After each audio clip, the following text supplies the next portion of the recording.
नमस्कार, हरियाणा फोकस देख रहे सभी दर्शकों का मैं राजविंदर कौर स्वागत करती हूं। आप देख रहे हैं हरियाणा के खास समाचार।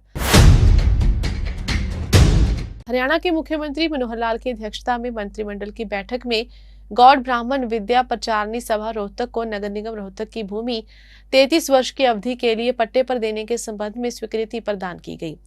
इतना ही नहीं, सरकार अब आबकारी नीति 2022-23 के सफल कार्यान्वयन के साथ 10,000 करोड़ रुपए के बेंचमार्क को पार करने का लक्ष्य लेकर चल रही है। मंत्रिमंडल की बैठक में हरियाणा नगर निगम अधिनियम 1994 और हरियाणा नगरपालिका अधिनियम 1973 में संशोधन के अध्यादेश को भी स्वीकृति प्रदान की गई। मंत्रिमंडल की बैठक में गौड़ ब्राह्मण विद्या प्रचारणी सभा रोहतक और नगर निगम रोहतक की भूमि 33 वर्ष की अवधि के लिए पट्टे पर देने के संबंध में स्वीकृति प्रदान हुई। गौड़ ब्राह्मण विद्या प्रचारणी सभा एक पंजीकृत संस्था है और 100 से अधिक वर्षों से सक्रिय रूप से शिक्षण संस्थान चला रही है। वर्तमान में सभा द्वारा रोहतक में एक डिग्री कॉलेज, एक बीएड कॉलेज और एक स्कूल चलाया जा रहा है। मुख्यमंत्री ने बताया कि पिछले 5 वर्षों में आबकारी राजस्व में लगभग 2 गुना वृद्धि के साथ हरियाणा की आबकारी नीतियों ने सरकार ने मामूली साधनों वाले नए प्लेयर्स के प्रवेश को सुविधाजनक बनाकर खुदरा दुकानों के आवंटन की पारदर्शी प्रणाली स्थापित करके तथा लीकेज को रोककर दीर्घकालिक उद्देश्यों को सफलतापूर्वक प्राप्त किया है। इतना ही नहीं, सरकार अब आबकारी नीति 2022-23 के सफल कार्यान्वयन के साथ 10,000 करोड़ रुपए के बेंचमार्क को पार करने का लक्ष्य लेकर चल रही है।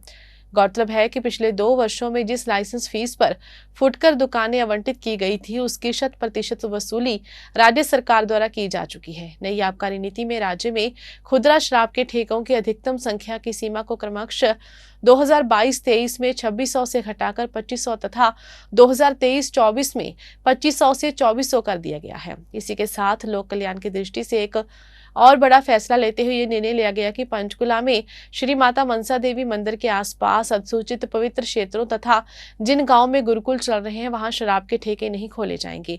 अनुसूचित जाति के लिए पहले से ही आरक्षित सीटों को छोड़कर पिछड़े वर्ग ए की सबसे अधिक प्रतिशत आबादी वाले पिछड़े वर्ग ए के आरक्षण के लिए प्रस्तावित सीटों की संख्या के अधिकतम 3 गुना सीटों में से ऐसी सीटों को ड्रॉ द्वारा आवंटित किया जाएगा और बाद के चुनाव में भी बारी बारी से आवंटित की जाएंगी।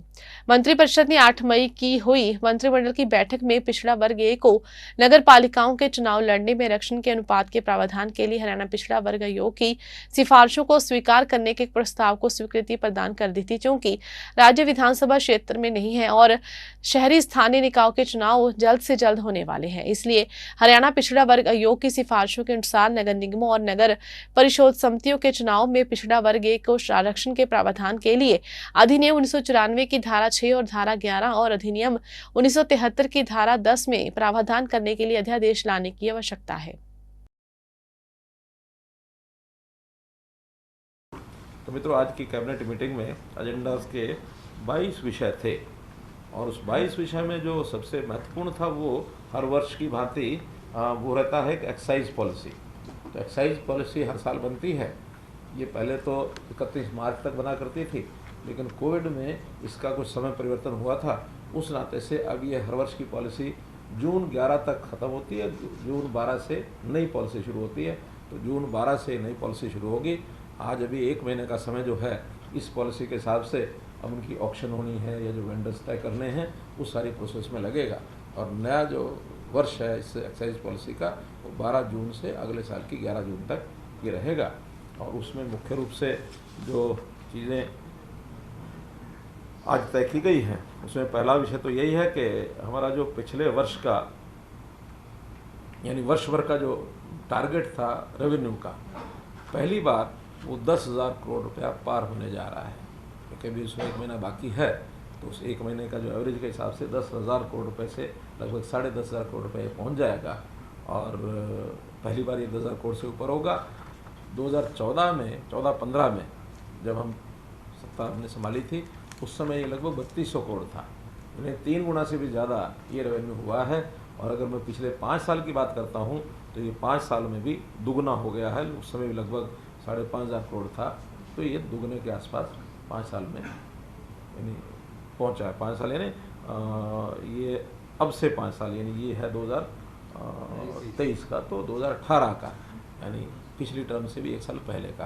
तो एक अच्छी जो हमारी प्रोग्रेस है, प्रगति है, इसमें से ये व्यवस्थाओं को पता लगता है कि व्यवस्थाएं हमने खूब अच्छी की हैं। पिछली टर्म से भी 1 साल पहले का। तो एक अच्छी जो हमारी प्रोग्रेस है, प्रगति है, इसमें से ही व्यवस्थाओं को पता लगता है कि व्यवस्थाएं हमने खूब अच्छी की हैं। बावजूद इसके कि कुछ शिकायतें बीच में जो आती रहती हैं, उन शिकायतों का निवारण कैसे करना, उस पर कैसे शिकंजा कसना, वो हर वर्ष आगे हम बढ़ते हैं, उन चीज़ों को ठीक करते हैं। तो इस नाते से इन चीज़ों को ठीक करते हुए और हमने अपना ये रेवेन्यू बढ़ाया है। इस बार भी ये 15% आंकड़ा आँक करके चल रहे हैं कि 10,000 करोड़ से 11,500 करोड़ रुपया ये आएगा। लेकिन उसमें भी डिपेंड करता है कि साल भर में, क्योंकि ये चीज़ एकदम बहुत एक्सपेक्टेशन के हिसाब से एकदम फिक्स चलती है, ऐसा नहीं है, कई चीज़ में अदल बदल होती रहती हैं। लेकिन फिर भी न्यूनतम जो है हमारा 11,500 करोड़ का टारगेट है।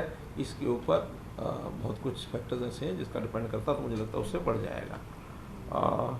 अभी तक कुरुक्षेत्र ऐसा नगर था जिसको हमने इन चीज़ों से एक प्रकार से होली सिटी के नाते से उसका दर्जा था, पवित्र एक शहर के नाते से।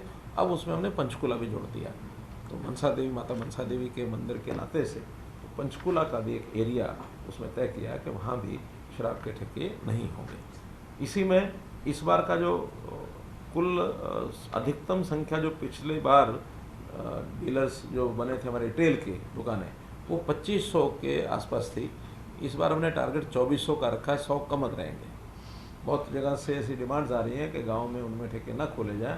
उन डिमांड्स को ध्यान में रखते हुए तो आंकड़ा ये लगभग 2400 तक जाएगा। और तो हम उसमें कुछ ना कुछ कमी कर रहे हैं, ज़्यादा नहीं कर रहे हैं, लोगों की डिमांड के हिसाब से। जिन गांव में पहले कन्या गुरुकुल थे उनमें शराब की दुकानें नहीं खुलती थी, लेकिन इस बार कन्या शब्द हटाकर कोई भी टाइप का गुरुकुल है उस गांव में वो शराब का ठेका नहीं खुलेगा। पर्यावरण के नाते से एक निर्णय लिया है कि पहले कुछ बोतलें तो शीशे के गिलास में आती थी और कुछ प्लास्टिक की पैक, जो PET पैट होता है, तो प्लास्टिक में उनकी सप्लाई होती थी। लेकिन अब इस बार एक हम सोच रहे हैं कि फरवरी 29, इस बार फरवरी 29 आएगा 2024, तो 29 फरवरी के बाद यानी 1 मार्च ऑनवर्ड्स ये सारा प्लास्टिक की बजाय शीशे की बोतलों में ही सप्लाई होगा, चाहे कोई भी साइज हो। मणिपुर में हिंसा के दौरान वहां पर फंसे हुए स्टूडेंट्स अपने गृह राज्य हरियाणा लौटने लगे हैं। देर रात 5 बच्चों का पहला बैच दिल्ली पहुंच चुका है, जहां से स्टूडेंट्स अपने अपने घर के लिए रवाना हो गए हैं। वहीं अन्य 16 स्टूडेंट्स के आज मणिपुर से दिल्ली पहुंचने की खबर सामने आ रही थी, जिसमें से छात्रों को दूसरा समूह भी दिल्ली पहुंच चुका है। इसकी जानकारी हरियाणा के CM मनोहर लाल ने खुद ट्वीट करके दी है। बता दें कि मणिपुर से छात्रों की वापसी का टिकट सहित पूरा प्रबंध हरियाणा सरकार की ओर से किया गया है। CM ने अपने ट्वीट में मामले पर पैनी नजर रखने का जिक्र भी किया था। इस पर पूरे मामले में मुख्यमंत्री मनोहर लाल खुद नजर बनाए हुए हैं। पहले बैच में महेंद्रगढ़ के कमलकांत, जींद की रितु, पलवल की शिवानी, सिरसा की नेहा रानी और रोहतक के सागर कुंडू की घर वापसी हुई है। शुरुआती जानकारी के मुताबिक बताया जा रहा था कि हरियाणा के 5 छात्र मणिपुर स्थित 8 स्टूडेंट्स और 3 छात्र मणिपुर के ही NSU में पढ़ रहे हैं। CM मनोहर लाल सभी को सकुशल वापस लाने के लिए प्रतिबद्ध थे। हरियाणा के अलावा दूसरे राज्यों ने भी अपने यहाँ के छात्रों को वापस लाने के यत्न शुरू कर दिए हैं, इसलिए विमानों का शेड्यूल भी काफी व्यस्त है। इस पर अब ये कहा जा रहा है कि हरियाणा सरकार कलकत्ता से दिल्ली के रूट पर मंथन कर रही है। मेरा नाम रितु है। मैं NIT मणिपुर में केमिस्ट्री डिपार्टमेंट से PhD स्कॉलर हूँ। और वहाँ पर जो है 3 तारीख से सिचुएशन ख़राब होना शुरू हुआ था और उसके बाद हालात बहुत ज़्यादा ख़राब होते हुए चले गए और हर एक स्टूडेंट ने वहाँ पर अपने अपने जो है गवर्नमेंट को कांटेक्ट किया है और सारी गवर्नमेंट्स ने अपने अपने स्टूडेंट्स को रेस्क्यू किया है। ऐसे ही हरियाणा गवर्नमेंट को जैसे ही हम लोगों ने कांटेक्ट किया तो उन्होंने भी धीरे धीरे अपना प्रोसेस शुरू करके और हम लोगों को यहाँ पे सेफली पहुँचाया। हम गवर्नमेंट को सब लोग थैंक यू कहना चाहते हैं। मणिपुर से हम लोगों को अरुणाचल प्रदेश और वाया कोलकाता होकर दिल्ली लेके आया गया है। गवर्नमेंट जो है लगातार सब स्टूडेंट्स के पेरेंट्स के कांटेक्ट में थे और उन्होंने मतलब हमारे पेरेंट्स को पूरा हमारे रूट के बारे में और सब हमारी सेफ्टी के बारे में बताते रहे। हरियाणा सरकार ने ही सारे स्टूडेंट्स का टिकट किया है यहाँ तक आने का। फिलहाल हरियाणा फोकस में बस इतना ही। मुझे दीजिए इजाजत। धन्यवाद।